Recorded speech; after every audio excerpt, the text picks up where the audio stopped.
बृहस्पतिवार व्रत की विधि। इस दिन बृहस्पतिश्वर महादेव जी की पूजा होती है। दिन में एक समय ही भोजन करें। पीले वस्त्र और पीले पुष्पों को धारण करें। भोजन भी चने की दाल का होना चाहिए। नमक नहीं खाना चाहिए। पीले रंग का फूल, चने की दाल, पीले कपड़े तथा पीले चंदन से पूजा करनी चाहिए। पूजन के पश्चात कथा सुननी चाहिए। इस व्रत के करने से बृहस्पति जी अति प्रसन्न होते हैं तथा धन और विद्या का लाभ होता है। स्त्रियों के लिए यह व्रत अति आवश्यक है। इस व्रत में केले का पूजन होता है। प्राचीन समय की बात है। भारत में एक राजा राज्य करता था। वह बड़ा प्रतापी तथा दानी था। वह नित्य प्रति मंदिर में भगवत दर्शन करने जाता था। वह ब्राह्मण और गुरु की सेवा किया करता था। उसके द्वार से कोई भी याचक निराश होकर नहीं लौटता था। वह प्रत्येक गुरुवार को व्रत रखता एवं पूजन करता था। हर दिन गरीबों की सहायता करता था। परंतु यह सब बातें उसकी रानी को अच्छी नहीं लगती थी। वह ना व्रत करती और ना किसी को एक भी पैसा दान में देती थी। वह राजा से भी ऐसा करने को मना किया करती थी। एक समय की बात है कि राजा शिकार खेलने वन को चले गए। घर पर रानी और दासी थी। उस समय गुरु बृहस्पति साधु का रूप धारण कर राजा के दरवाजे पर भिक्षा मांगने आए। साधु ने रानी से भिक्षा मांगी तो वह बोली, हे साधु महाराज, मैं इस दान और पुण्य से तंग आ गई हूँ। इस कार्य के लिए तो मेरे पतिदेव ही बहुत है। अब आप ऐसी कृपा करें कि सारा धन नष्ट हो जाए और मैं आराम से रह सकूं। साधु रूपी बृहस्पति देव ने कहा, हे देवी, तुम बड़ी विचित्र हो। संतान और धन से कोई दुखी नहीं होता है। इसको सभी चाहते हैं। पापी भी पुत्र और धन की इच्छा करता है। अगर तुम्हारे पास धन अधिक है तो भूखे मनुष्य को भोजन कराओ, प्याऊ लगवाओ, ब्राह्मणों को दान दो, धर्मशालाएं बनवाओ, कुआं, तालाब, बावड़ी, बाग, बगीचे आदि का निर्माण कराओ तथा निर्धनों की कुंवारी कन्याओं का विवाह कराओ। साथ ही यज्ञ आदि करो। इस प्रकार के कर्मों से आपके कुल का और आपका नाम परलोक में भी सार्थक होगा एवं तुम्हें भी स्वर्ग की प्राप्ति होगी। परंतु रानी साधु की इन बातों से खुश नहीं हुई। उसने कहा, हे साधु महाराज, मुझे ऐसे धन की आवश्यकता नहीं जिसको मैं अन्य लोगों को दान देती फिरूं तथा जिसको रखने और संभालने में ही मेरा सारा समय नष्ट हो जाए। साधु ने कहा, हे देवी, यदि तुम्हारी ऐसी ही इच्छा है तो जैसा मैं तुम्हें बताता हूँ तुम वैसा ही करना। बृहस्पतिवार के दिन घर आंगन को गोबर से लीपना, अपने केशों को पीली मिट्टी से धोना, केशों को धोते समय स्नान करना, राजा से कहना वह हजामत करवाए, भोजन में मांस मदिरा खाना, कपड़े धोबी के यहाँ धुलने देना। इस प्रकार 7 बृहस्पतिवार करने से तुम्हारा सारा धन नष्ट हो जाएगा। यह कहकर साधु महाराज रूपी बृहस्पति देव अंतर्ध्यान हो गए। रानी ने साधु के कहने के अनुसार 7 बृहस्पतिवार तक ऐसा ही करने का विचार किया। साधु के बताए अनुसार कार्य करते हुए केवल 3 बृहस्पतिवार ही बीते थे कि उनकी समस्त धन संपत्ति नष्ट हो गई। भोजन के लिए दोनों समय परिवार तरसने लगा तथा सांसारिक भोगों से दुखी रहने लगा। तब राजा रानी से कहने लगा कि हे रानी, तुम यहाँ पर रहो, मैं दूसरे देश में जाता हूँ, क्योंकि यहाँ पर मुझे सभी मनुष्य जानते हैं, इसलिए मैं यहाँ पर कोई काम नहीं कर सकता। मैं अब परदेश जा रहा हूँ, वहाँ कोई काम धंधा करूँगा, शायद हमारे भाग्य बदल जाए। ऐसा कहकर राजा परदेश चला गया। वह वहाँ जंगल से लकड़ी काट कर लाता और शहर में बेचता। इस तरह जीवन व्यतीत करने लगा। इधर राजा के बिना रानी और दासियां दुखी रहने लगी। किसी दिन भोजन मिलता और किसी दिन जल पीकर ही रह जाती। एक समय रानी और दासियों को 7 दिन बिना भोजन के व्यतीत करने पड़े। तो रानी ने अपनी दासी से कहा, हे दासी, यहाँ पास ही के नगर में मेरी बहन रहती है। वह बड़ी धनवान है। तू उसके पास जा और वहाँ से 5 सेर भेजर मांग कर ले आ, जिससे कुछ समय के लिए गुजारा हो जाएगा। दासी रानी की बहन के पास गई। रानी की बहन उस समय पूजा कर रही थी। बृहस्पतिवार का दिन था। दासी ने रानी की बहन से कहा, हे रानी, मुझे आपकी बहन ने भेजा है, मुझे 5 सेर भेजर दे दो। दासी ने यह बात अनेक बार कही, परंतु रानी की बहन ने कोई उत्तर नहीं दिया, क्योंकि वह उस समय बृहस्पतिवार की कथा सुन रही थी। जब दासी को रानी की बहन से कोई उत्तर नहीं मिला तो तो वह बहुत दुखी हुई, उसे क्रोध भी आया। वह लौटकर रानी से बोली, हे रानी, आपकी बहन बहुत ही घमंडी है, वह छोटे लोगों से बात भी नहीं करती। मैंने उससे कहा तो उसने कोई भी उत्तर नहीं दिया। मैं वापस चली आई। रानी बोली, हे दासी, इसमें उसका कोई दोष नहीं है। जब बुरे दिन आते हैं तो कोई सहारा नहीं देता। अच्छे बुरे का पता विपत्ति में ही लगता है। जो ईश्वर की इच्छा होगी वही होगा। यह सब हमारे भाग्य का दोष है। उधर रानी की बहन ने सोचा कि मेरी बहन की दासी आई थी, परंतु मैं उससे नहीं बोली, इससे वह बहुत दुखी हुई होगी। अतः कथा सुन और विष्णु भगवान का पूजन समाप्त कर वह अपनी बहन के घर आई और कहने लगी, हे बहन, मैं बृहस्पतिवार का व्रत कर रही थी। तुम्हारी दासी हमारे घर गई थी, परंतु जब तक कथा होती है तब तक हम लोग ना उठते हैं ना भूलते हैं, इसलिए मैं नहीं बोली। कहो, दासी क्यों गई थी? रानी बोली, बहन, हमारे घर अनाज नहीं था।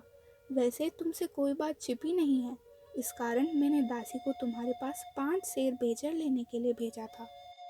रानी की बहन बोली, बहन देखो, बृहस्पति भगवान सबकी मनोकामना पूर्ण करते हैं। देखो, शायद तुम्हारे घर में ही अनाज रखा हो। यह सुनकर दासी घर के अंदर गई तो वहाँ उसे एक घड़ा बेचर का भरा मिल गया। उसे बड़ी हैरानी हुई, क्योंकि उसने एक एक बर्तन देख लिया था। उसने बाहर आकर रानी को बताया। दासी अपनी रानी से कहने लगी, हे रानी, देखो, वैसे हमको जब अन्न नहीं मिलता तो हम रोज़ ही व्रत करते हैं। अगर इनसे इस व्रत की विधि और कथा पूछ ली जाए तो उसे हम भी कर लिया करेंगे। दासी के कहने पर रानी ने अपनी बहन से बृहस्पतिवार व्रत कथा के बारे में पूछा। उसकी बहन ने बताया, हे रानी बहन, बृहस्पतिवार को सूर्योदय से पूर्व उठकर स्नान करके बृहस्पतिवार का व्रत करना चाहिए, लेकिन उस दिन सिर नहीं धोना चाहिए। बृहस्पतिवार के व्रत में चने की दाल और मुनक्कों से विष्णु भगवान का केले के वृक्ष की जड़ से पूजन करे तथा दीपक जलाए। उस दिन एक ही समय भोजन करे। भोजन पीले खाद्य पदार्थ का करे तथा कथा सुने। इस प्रकार करने से गुरु भगवान प्रसन्न होते हैं, अन्न, पुत्र, धन देते हैं। इस तरह व्रत और पूजन की विधि बताकर रानी की बहन अपने घर लौट गई। रानी और दासी दोनों ने निश्चय किया कि वे बृहस्पति देव भगवान का पूजन जरूर करेंगी। 7 दिन बाद जब बृहस्पतिवार आया तो उन्होंने व्रत रखा। गुड़साल में जाकर चना और गुड़ बीन लाई तथा उसकी दाल से केले की जड़ में विष्णु भगवान का पूजन किया। अब भोजन कहाँ से आए? दोनों बड़ी दुखी हुई, परंतु उन्होंने व्रत किया था, इस कारण बृहस्पति देव भगवान प्रसन्न थे। वे एक साधारण व्यक्ति के रूप में 2 थालों में सुंदर पीला भोजन लेकर आए और दासी को देकर बोले, हे दासी, यह भोजन तुम्हारे और रानी के लिए है, तुम दोनों करना। दासी भोजन पाकर बड़ी प्रसन्न हुई और रानी से बोली, रानी जी, भोजन कर लो। रानी को भोजन आने के बारे में कुछ पता नहीं था, इसलिए वह दासी से बोली, जा, तू ही भोजन कर, क्यों तू हमारी व्यर्थ में हंसी उड़ाती है? दासी बोली, एक व्यक्ति अभी भोजन दे गया है। रानी कहने लगी, वह भोजन तेरे ही लिए दे गया है, तू ही भोजन कर। दासी ने कहा, वह व्यक्ति हम दोनों के लिए 2 थालों में भोजन दे गया है, इसलिए मैं और आप दोनों ही साथ साथ भोजन करेंगे। फिर दोनों ने गुरु भगवान को नमस्कार कर भोजन प्रारंभ किया। उसके बाद से वे प्रत्येक बृहस्पतिवार को गुरु भगवान का व्रत और पूजन करने लगी। बृहस्पति भगवान की कृपा से उनके पास धन हो गया, परंतु रानी फिर पहले की तरह से आलस्य करने लगी। तब दासी बोली, देखो रानी, तुम पहले भी इस प्रकार आलस्य करती थी, तुम्हें धन को रखने में कष्ट होता था, इस कारण सभी धन नष्ट हो गया। अब गुरु भगवान की कृपा से हमें धन मिला तो फिर तुम्हें आलस्य होता है। इतनी मुसीबतों के बाद हमने धन पाया है, इसलिए हमें दान पुण्य करना चाहिए। तुम भूखे मनुष्य को भोजन कराओ, प्याऊ लगवाओ, ब्राह्मणों को दान दो, कुआं, तालाब, बावड़ी आदि का निर्माण कराओ, मंदिर, पाठशाला बनवाकर दान दो, कुंवारी कन्याओं का विवाह करवाओ। धन को शुभ कार्यों में खर्च करो, जिससे तुम्हारे कुल का यश बढ़े तथा स्वर्ग प्राप्त हो और पितृ प्रसन्न हो। दासी की बात मानकर रानी ने इसी प्रकार के कर्म करने प्रारंभ किए, जिससे उनका काफ़ी यश फैलने लगा। एक दिन रानी और दासी आपस में विचार करने लगी कि न जाने राजा किस दशा में होंगे। उनकी कोई खोज खबर नहीं है। गुरु भगवान से उन्होंने प्रार्थना की और भगवान ने रात्रि में राजा को स्वप्न में कहा, हे राजा उठ, तेरी रानी तुझको याद करती है, अब अपने देश को लौट जा। राजा प्रातःकाल उठकर जंगल से लकड़ियां काटकर लाने के लिए जंगल की ओर चल पड़ा।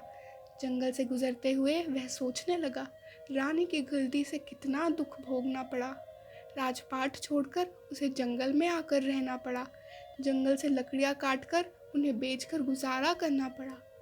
उसी समय उस जंगल में बृहस्पति देव एक साधु का रूप धारण कर आए और राजा के पास आकर बोले, हे लकड़हारे, तुम इस सुनसान जंगल में किस चिंता में बैठे हो, मुझे बतलाओ। यह सुन राजा के नेत्रों में जल भर आया और साधु की वंदना कर बोला, हे प्रभु, आप सब कुछ जानने वाले हैं। इतना कहकर राजा ने साधु को अपनी संपूर्ण कहानी सुना दी। महात्मा तो स्वभाव से ही दयालु होते हैं। वह राजा से बोले, हे राजा, तुम्हारी पत्नी ने बृहस्पति देव के प्रति अपराध किया था, जिसके कारण तुम्हारी यह दशा हुई। अब तुम किसी प्रकार की चिंता मत करो, भगवान तुम्हें पहले से अधिक धन देगा। देखो, तुम्हारी पत्नी ने बृहस्पतिवार का व्रत करना प्रारंभ कर दिया है। अब तुम भी बृहस्पतिवार का व्रत करके चने की दाल व गुड़ और जल को लोटे में डालकर केले के पत्ते से भगवान विष्णु का पूजन करो। फिर कथा कहो या सुनो, भगवान तुम्हारी सब मनोकामनाओं को पूर्ण करेंगे। साधु को प्रसन्न देख राजा बोला, हे प्रभु, मुझे लकड़ी बेचकर इतना पैसा भी नहीं बचता जिससे भोजन करने के उपरांत कुछ बचा सकूं। मैंने रात्रि में अपनी रानी को व्याकुल देखा है। मेरे पास कोई साधन नहीं जिससे समाचार जान सकूं। फिर मैं बृहस्पतिवार की कौन सी कहानी कहूँ या सुनूं? मुझको तो कुछ भी मालूम नहीं है। साधु ने कहा, हे राजा, तुम किसी बात की चिंता मत करो। बृहस्पतिवार के दिन तुम रोजाना की तरह लकड़ियाँ लेकर शहर में जाना। तुम्हें रोज से दुगना धन प्राप्त होगा, जिससे तुम भली भांति भोजन कर लोगे तथा बृहस्पति देव की पूजा का सामान भी आ जाएगा। बृहस्पति देव की कथा इस प्रकार है। प्राचीन काल में एक बहुत ही निर्धन ब्राह्मण था। उसके कोई संतान नहीं थी। वह नित्य पूजा पाठ करता, परंतु उसकी स्त्री बहुत मलिनता के साथ रहती थी। वह न स्नान करती और न किसी देवता का पूजन करती। प्रातःकाल उठते ही सर्वप्रथम भोजन करती, बाद में कोई अन्य कार्य। ब्राह्मण देवता बहुत दुखी रहने लगे। पत्नी को बहुत समझाते, किंतु उसका कोई परिणाम न निकलता। भगवान की अनुकंपा से एक समय उस ब्राह्मण की पत्नी गर्भवती हुई और 10वें महीने एक सुंदर कन्या को जन्म दिया। निर्धन ब्राह्मण कन्या के जन्म से बहुत दुखी हुआ। धीरे धीरे ब्राह्मण की कन्या बड़ी होने लगी। बचपन से ही उस कन्या की रुचि भगवान विष्णु की पूजा में थी। वह प्रातः उठते ही स्नान आदि करके भगवान विष्णु की पूजा करने मंदिर में जाती थी। बृहस्पतिवार को व्रत करके विधिवत पूजा पाठ करती थी। पूजा पाठ के बाद वह पढ़ने के लिए पाठशाला में जाती थी। घर से चलते हुए वह मुट्ठी भर जौ साथ लेकर जाती और पाठशाला के रास्ते में थोड़े थोड़े जौ गिराती जाती थी। जब वह पाठशाला से घर लौटती तो जौ के वह दाने सोने में बदले हुए मिलते थे। लड़की सभी दाने बीन लाती थी। एक दिन जब वह सोने के दानों को साफ कर रही थी तो उसकी माँ ने कहा, बेटी, सोने के दाने साफ करने के लिए सोने का सूप भी होना चाहिए। अगले दिन बृहस्पतिवार था। उसने भगवान बृहस्पति देव की पूजा करते हुए प्रार्थना की, हे भगवान, यदि मैंने आपका व्रत विधिवत किया हो तो मुझे सोने का सूप दे दो। भगवान बृहस्पति देव ने उसकी मनोकामना पूरी करने का वचन दिया। पाठशाला से लौटते समय उसे रास्ते में सोने का सूप पड़ा हुआ मिला। घर लौटकर सोने का सूप अपनी माँ को दिखाकर वह सोने के दाने साफ करने लगी। उसी समय नगर का राजकुमार उसके घर के पास से गुजरा। उस सुंदर लड़की को सोने के सूप में जौ साफ करते देख राजकुमार उस पर मोहित हो गया। महल में लौटकर राजकुमार ने राजा से उस लड़की से विवाह करने की इच्छा प्रकट की तो राजा ने ब्राह्मण को महल में बुलाकर राजकुमार से उसकी लड़की के विवाह की बात कही। ब्राह्मण तैयार हो गया, धूमधाम से उस लड़की का विवाह राजकुमार से किया। दुल्हन बनकर ब्राह्मण की लड़की महल में चली गई।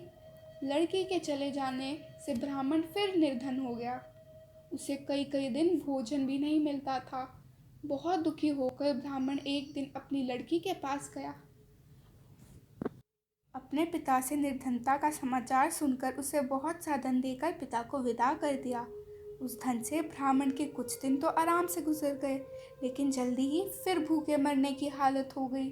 ब्राह्मण अपनी लड़की से धन लेने के लिए फिर महल में पहुंचा। लड़की ने पिता की बुरी हालत देखकर कहा, पिताजी, आखिर आप कब तक मुझसे धन लेकर जीवन यापन करेंगे? आप कोई ऐसा उपाय क्यों नहीं करते जिससे आपका घर धन संपत्ति से भर जाए? ब्राह्मण ने कहा, मैंने तेरी माँ को बहुत समझा लिया, पर उसकी समझ में कुछ नहीं आता। उसका फूहड़पन नष्ट हो तो घर की निर्धनता भी दूर हो जाए। तब कुछ सोचकर लड़की ने पिता से कहा, पिताजी, आप कुछ दिनों के लिए माँ को मेरे पास छोड़ जाओ। तब कुछ सोचकर ब्राह्मण पत्नी को लड़की के पास महल में छोड़ आया। लड़की ने अपनी माँ से कहा, माँ, तुम कल प्रातः उठकर स्नान आदि करके भगवान बृहस्पति देव की पूजा अवश्य करना। पूजा करने से तुम्हारी निर्धनता अवश्य दूर हो जाएगी। लेकिन उसकी माँ ने उसकी कोई बात नहीं मानी। तब क्रोधित होकर लड़की ने अपनी माँ को एक कक्ष में बंद कर दिया।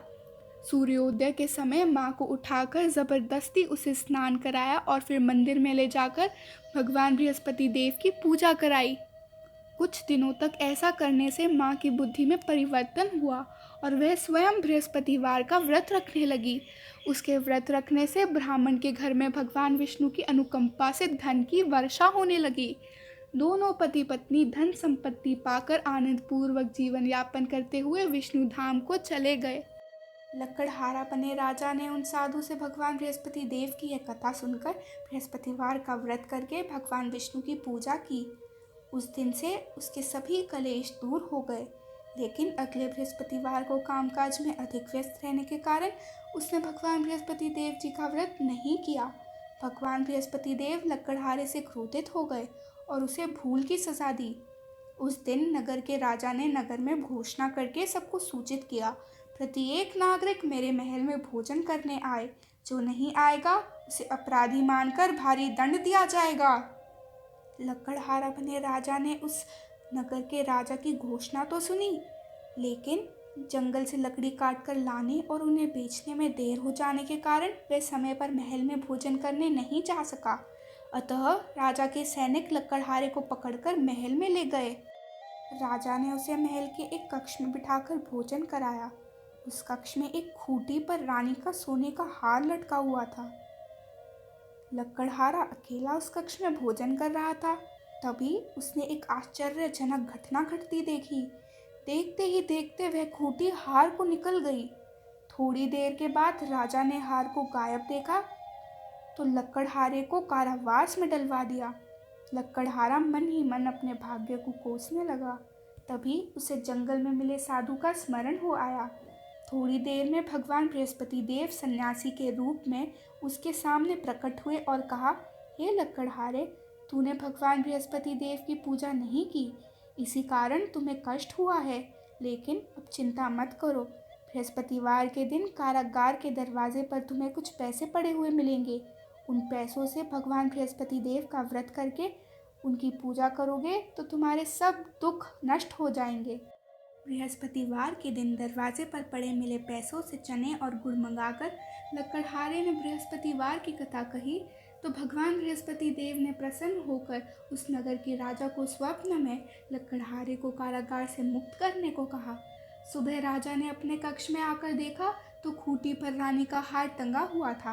राजा ने लकड़हारे को मुक्त कर दिया और उसे धन और आभूषण देकर विदा किया। लकड़हारा बना राजा उस नगर से चलकर अपने नगर में पहुंचा तो उस नगर में कुएं, धर्मशाला, बाग बगीचे देखकर बहुत प्रसन्न हुआ। राजा ने किसी से पूछा, ये कुएं धर्मशालाएं किसने बनवाई है?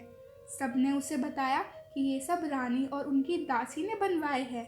राजा महल में पहुंचा तो रानी ने उसका भव्य स्वागत किया। तब राजा ने निश्चय किया कि सप्ताह में एक बार तो सभी बृहस्पति देव का व्रत तथा पूजन करते हैं, परंतु मैं प्रतिदिन व्रत किया करूँगा तथा दिन में 3 बार कथा कहा करूँगा। अब राजा हर समय दुशाले में चने की दाल बांधे रहता तथा दिन में 3 बार बृहस्पति देव की कथा कहता। कुछ दिनों के बाद राजा को अपनी बहन की याद आई। एक दिन घोड़े पर सवार होकर राजा अपनी बहन से मिलने चल दिया। अभी राजा नगर से बाहर पहुंचा ही था कि उसने कुछ लोगों को एक शव को ले जाते हुए देखा। राजा को स्मरण हो आया कि आज उसने किसी को बृहस्पतिवार की व्रत कथा नहीं सुनाई है। राजा ने उन लोगों को रोककर कहा, भाइयों, आप शव को ले जाने से पहले मुझसे बृहस्पतिवार की कथा सुन लो। लोगों ने राजा पर क्रोधित होते हुए कहा, तुम पागल तो नहीं हो? लेकिन कुछ बड़े बूढ़े लोगों ने कहा, अच्छा भाई, साथ में चलते चलते तुम अपनी कथा भी सुना लो। राजा ने चलते हुए आधी कथा ही सुनाई थी कि शव हिलने लगा। राजा की पूरी कथा सुनाते ही शव उठकर बैठ गया। लोगों ने हैरानी से दांतों तले उंगली दबाई और अगले बृहस्पतिवार से भगवान बृहस्पति देव का व्रत करने व कथा सुनने का निश्चय कर लिया। अब घोड़े पर सवार राजा चलते हुए एक किसान के पास पहुंचा। किसान अपने खेत में हल चला रहा था। राजा ने कहा, अरे भाई, मुझसे बृहस्पतिवार की कथा सुन लो। किसान झुंझलाकर बोला, अरे भाई, देख नहीं रहे, जितनी देर में तुम्हारी कथा सुनूंगा उतनी देर में तो पूरे खेत में हल चला लूँगा। राजा निराश होकर चलने लगा। तभी किसान के बैल लड़खड़ाकर ज़मीन पर जा गिरी। किसान के पेट में भी जोरों का दर्द होने लगा। उस किसान की पत्नी जब खाना लेकर आई तो उसने किसान से इस बारे में पूछा। किसान ने घुड़सवार की पूरी कहानी सुनाई। किसान की पत्नी दौड़ती हुई राजा के पास पहुंचकर हाथ जोड़कर बोली, भैया, मैं तुम्हारी कथा सुनने को तैयार हूँ। राजा ने उसके साथ खेत पर पहुंचकर बृहस्पतिवार की कथा सुनाई। तभी बैल उठकर खड़े हो गए। किसान के पेट का दर्द भी तुरंत ठीक हो गया। राजा अपनी बहन के घर पहुंचा तो उसकी बहुत आव भगत हुई। अगले दिन सुबह उठकर राजा ने देखा घर के सभी लोग भोजन कर रहे हैं। किसी भूखे को बृहस्पतिवार की कथा सुनाए बिना राजा भोजन नहीं करता था। उसने बहन से कहा, बहन, क्या घर में कोई ऐसा व्यक्ति है जिसने अभी तक भोजन ना किया हो? उसकी बहन बोली, भैया, हमारे घर में तो क्या, आपको पूरे नगर में कोई ऐसा व्यक्ति नहीं मिलेगा जिसने सुबह सुबह भोजन नहीं किया हो। तब राजा ने बहन के घर से निकलकर उस नगर में बिना भोजन किए व्यक्ति की तलाश की।